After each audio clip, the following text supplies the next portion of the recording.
Apa hukum kita minta maaf, dia tak maaf juga? Jawabnya sudah selesai bahagian kita di dalam dunia. Akhirat belum selesai. Dia akan dipanggil semula. Kamu melakukan kesalahan pada si fulan. Si fulan tu guna agama. Saya halalkan. Ada tak? Akhirat baru dia halalkan. Kerana apa?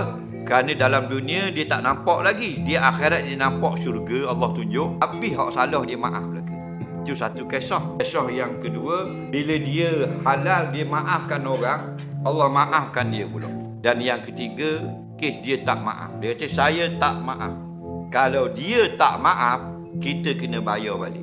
Dalam dunia guna duit, bayar. Akhirat guna pahala. Jadi katakan kena ambil 50 pahala kita. Sesuai dengan kesalahan.